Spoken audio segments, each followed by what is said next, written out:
Tema firman Tuhan yang akan kami sampaikan, temanya adalah Tuhan sumber kekuatanku. Maksud tujuan kita mempelajari topik ini adalah agar kita tetap punya pengharapan di dalam Yesus. Mazmur 29, kita buka Alkitab kita ayat 1 sampai ayat yang ke-9. Tapi untuk menghemat waktu, kita hanya baca ayat 7 terlebih dahulu. Mari kita buka Alkitab kita, kami akan membacakannya. Demikian firman Tuhan. Tuhan adalah kekuatanku dan perisaiku. Kepadanya hatiku percaya. Aku tertolong, sebab itu beria-ria hatiku, dan dengan nyanyianku aku bersyukur kepadanya. Yang diberkati oleh Tuhan adalah mereka yang mendengarkan firman Tuhan dan yang melakukan firman itu di dalam kehidupannya. Mazmur 28 ini mazmur yang ditulis oleh Raja Daud.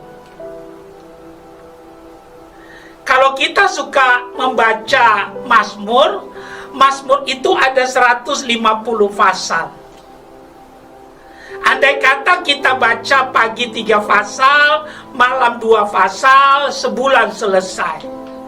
Tapi sampai kapanpun tidak akan pernah selesai kalau tidak ada kemauan. Sesudah kita percaya Yesus, bangunlah disiplin rohani, bacalah Alkitab setiap hari. Kalau ini yang kita lakukan, 3 hal yang akan terjadi. Pengenalan kita pada Yesus semakin dalam, iman kita akan terurus dengan baik, kita akan mengerti kehendak Tuhan untuk setiap kita. Tadi kami katakan Mazmur ada 150 pasal. Dari 150 pasal kitab Mazmur, 73 Mazmur, Daudlah yang menjadi penulisnya. Nah, salah satu Mazmur yang ditulis oleh Raja Daud adalah Mazmur yang kita angkat pagi hari ini, yang akan kita gali, yaitu Mazmur pasal yang ke-28. Kami berdoa biar melalui firman ini iman kita bertumbuh.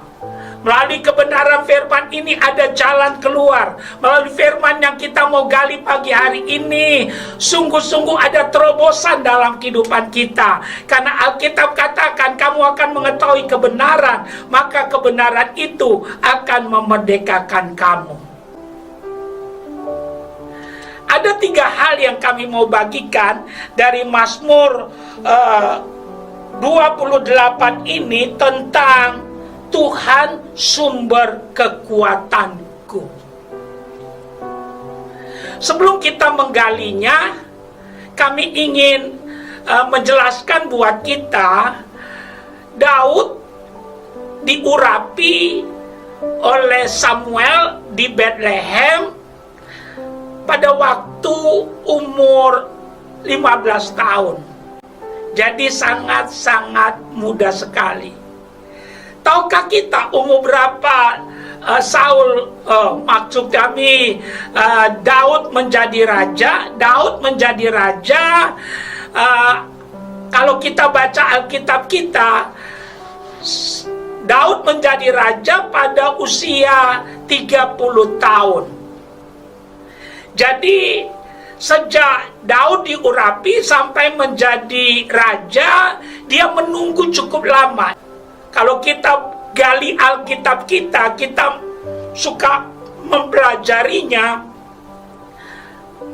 Saul ingin membunuh Daud itu ada 10 kali. Sejak Saul tahu bahwa yang akan menggantikannya bukan Jonathan tapi Daud, beberapa kali dengan sengaja Saul ingin membunuh Daud. Nah, kita mau gali dari Mazmur 28 ini. Apa yang Daud lakukan dalam pergumulan yang berat yang dia hadapi? Alkitab katakan segala tulisan yang diilhamkan Allah bermanfaat untuk mengajar, menyatakan kesalahan, memperbaiki kelakuan, dan menuntun orang kepada kebenaran. Kami berharap melalui kebenaran yang akan kita gali, ada kebangunan iman dalam hidup kita, ada jalan keluar, ada terobosan, sehingga setiap kita akan berkata bersama Yesus kita lebih daripada pemenang. Yang pertama kami ingin kita lihat ayat 1 dan ayat yang kedua. Dikatakan demikian, kepadamu ya Tuhan gunung batuku aku berseru, janganlah berdiam diri terhadap aku. Sebab jika engkau tetap membisu terhadap aku menjadi seperti orang yang turun ke dalam liang kubur.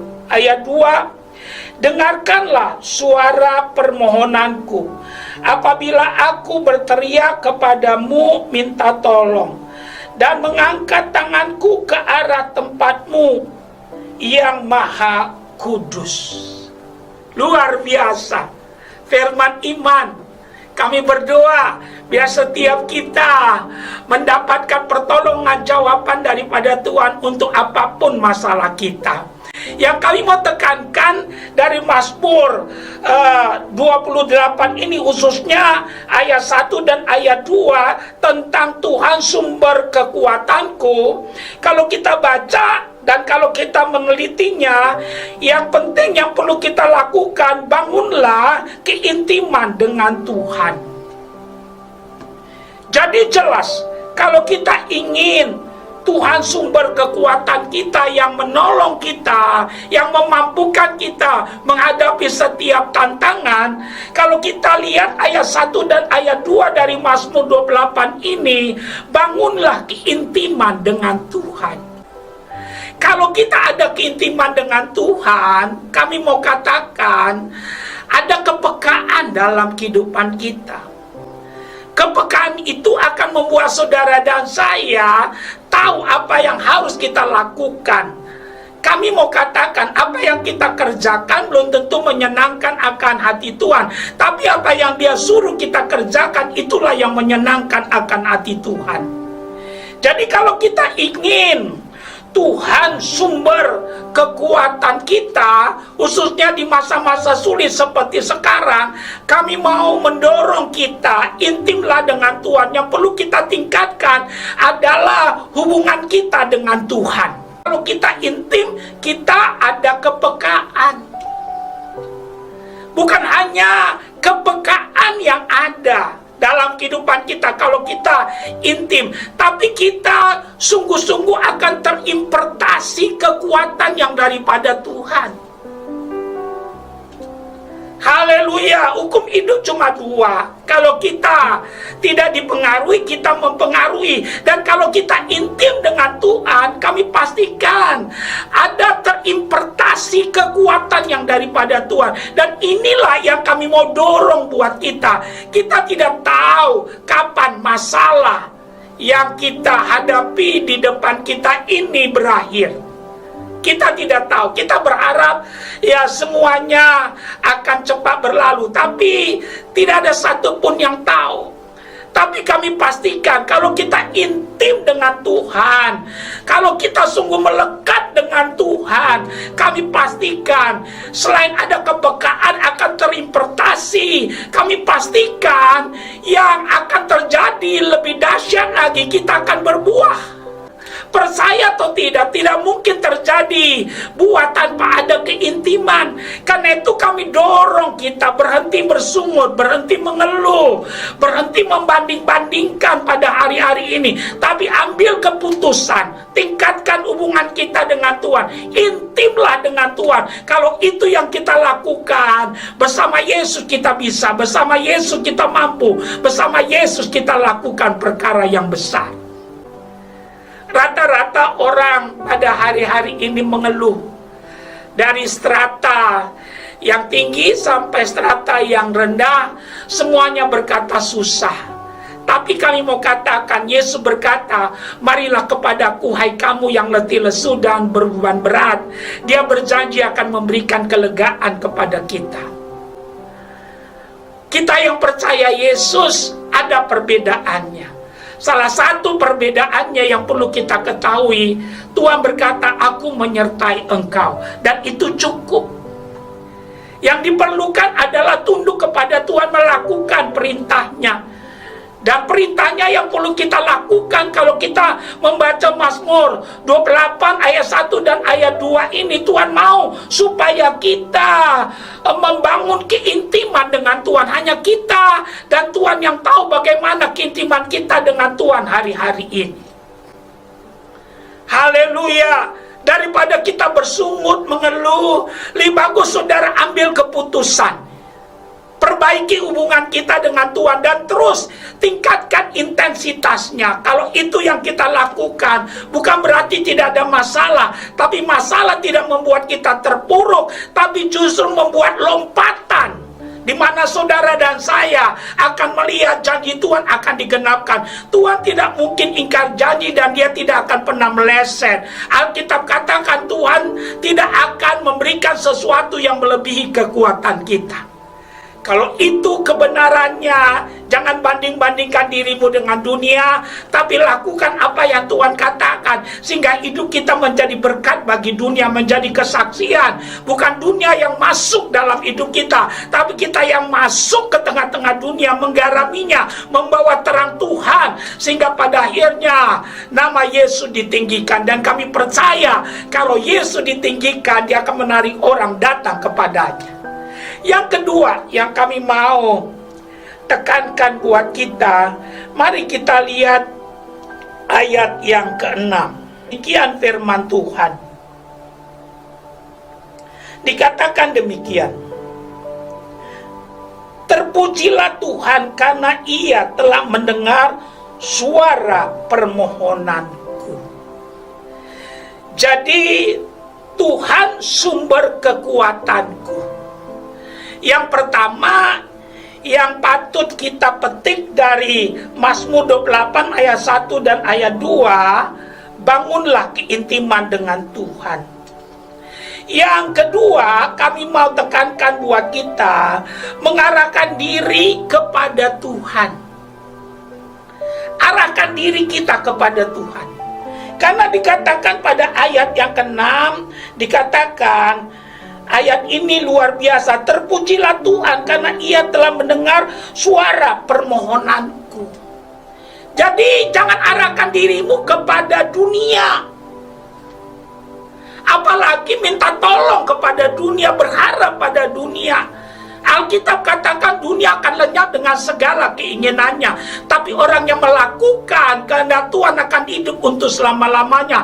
Yang perlu saudara dan saya lakukan hari-hari ini, arahkan dirimu dan diriku, diri kita sebagai jemaat Tuhan, arahkan diri kita kepada Tuhan. Arahkan dirimu kepada Tuhan, jangan kepada dunia. Kalau kita mengarahkan diri kita kepada dunia, kita terpuruk. Kalau kita mengarahkan diri kita kepada Tuhan, waktu kita berdoa, waktu kita menyembah, waktu kita berbakti kepadanya, masalah bisa aja ada. Tapi apa yang terjadi, pengharapan tetap ada dalam kehidupan kita. Dan ini yang hari-hari ini hilang. Banyak orang putus harapan. Kami mau katakan, hari-hari ini kalau kita mau jujur, kerja orang cuma mengeluh, marah. Sumbu orang pada hari-hari ini pendek, gampang meledak. Saudara dan saya, kita umat ketebusannya Tuhan, kita mesti datang dengan roh yang berbeda. Karena Alkitab katakan kalau garam itu sudah menjadi tawar, tidak ada lagi artinya, hanya siap diinjek-injek dan dibuang. Mari kita bertobat dari kebiasaan mengeluh hari-hari ini. Tapi arahkan diri kita kepada Tuhan. Arahkan dirimu kepada Tuhan. Sungguh-sungguh. Kalau ini kita praktekkan dalam kehidupan kita, di hari-hari sulit seperti begini, justru iman kita akan maju. Kita akan punya kesaksian di mana Tuhan yang besar bukan cerita, tapi itu jadi pengalaman kehidupan kita. Kami pastikan kita tidak akan pernah punya kesaksian secara rohani, kesaksian apapun itu, kalau kita tidak mau jadi pelaku firman. Karena kesaksian adalah buah daripada firman yang kita lakukan. Kami mau ajak kita, langit dan bumi boleh lenyap, tapi firman Tuhan kekal adanya. Tuhan bukanlah manusia sehingga dia berdusta. Apa yang dia firmankan akan dia lakukan sempurna dan segera. Karena itu ambil keputusan. Mari kita mengarahkan diri kita kepada Tuhan. Sungguh-sungguh arahkan diri kita kepada Tuhan. Doa sungguh-sungguh, baca firman sungguh-sungguh, sembah Tuhan dengan segenap hati kita, arahkan diri kita.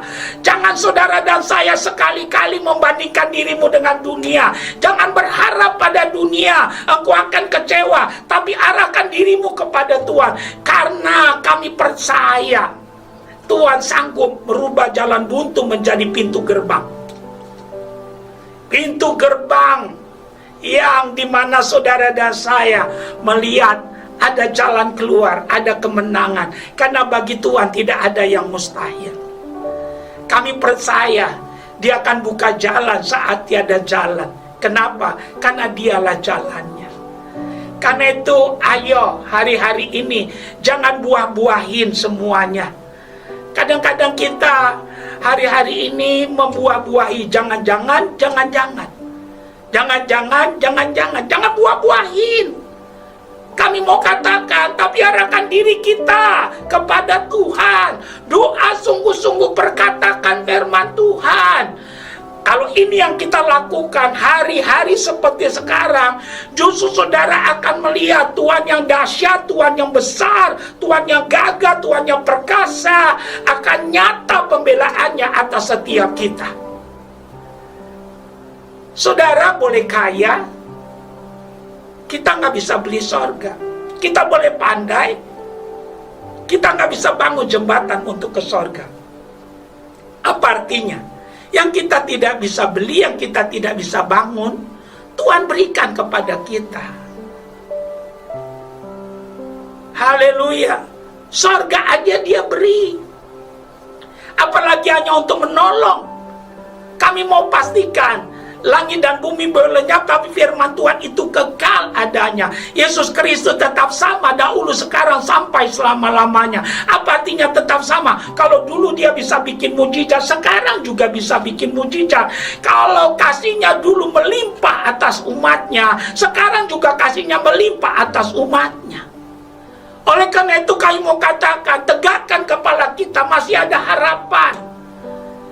Yang penting mari kita lakukan. Yang kedua ini, arahkan diri kita bukan kepada dunia, tapi kepada Tuhan.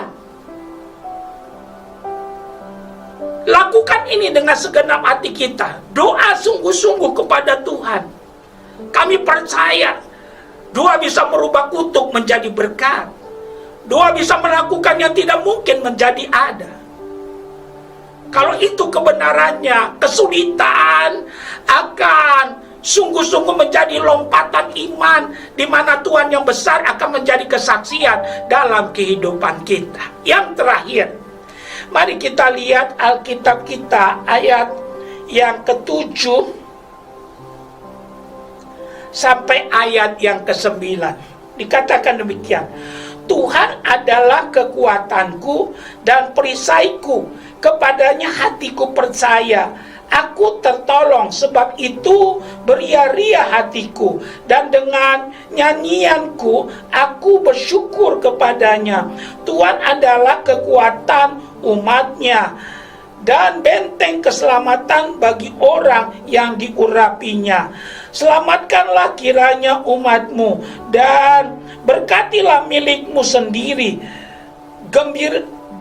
Gembalakanlah mereka dan dudukkanlah mereka untuk selama-lamanya. Luar biasa, dahsyat, hebat. Langit dan bumi lenyap, tetapi firman Tuhan kekal adanya. Nah, yang kami mau sampaikan dari ayat 7 sampai ayat yang ke 9 yang kami mau tekankan, berharap dan bersandar pada Tuhan. Jadi ayat yang ke-7 sampai ayat yang ke-9, Tuhan mengajak kita melalui firman-Nya supaya saudara dan saya berharap dan bersandar kepada Tuhan. Apa yang kita lihat sifatnya terbatas. Uang, teknologi, manusia, sifatnya terbatas. Dan itu sudah kita lihat ya dalam masa-masa kesulitan yang kita hadapi sekarang ini. Semua yang kelihatan sifatnya terbatas, tidaklah berkelebihan. Kalau kami berkata, tidak ada lagi tempat yang aman untuk kita berlindung hari-hari ini. Tidak ada lagi tempat yang aman. Ada orang tidak keluar kemana-mana, juga kena COVID. Kami mau katakan, orang stres hari-hari ini. Gak tahu lagi mau bilang apa, gak keluar juga kena. Kami pastikan, justru masa-masa seperti begini, saudara dan saya, ayo, tempel Tuhan. Lakukan itu. Kami percaya, haleluya, kalau itu yang kita lakukan, kita akan mengalami kekuatannya dan kedahsyatannya. Tuhan yang besar bukan cerita, tapi itu nyata dalam kehidupan kita. Haleluya. Jadi yang kami mau tekankan, Tuhan sumber kekuatanku. Yang ketiga, berharap dan bersandar kepada Tuhan. Semua yang kelihatan sifatnya terbatas, tapi Tuhan tidak terbatas. Bersyukurlah kalau kita mengenal Tuhan yang tidak terbatas. Dia bukan hanya bisa melakukan 1 tambah 1, 2, 2 tambah 2, 4, 4 tambah 4, 8. Tapi dia sanggup melakukan 5 ketur roti tambah 2 ekor ikan. Kasih makan 5.000 orang, sisa 12 bakul. Apa artinya? Dahsyat, luar biasa. Kami tidak tahu masalahmu apa, kami tidak mengerti pergumulan yang kita sedang hadapi. Tapi yang kami pastikan, Yesus mengasihi kita semua. Kuasanya tidak pernah berubah dan Dia mau menolong setiap kita.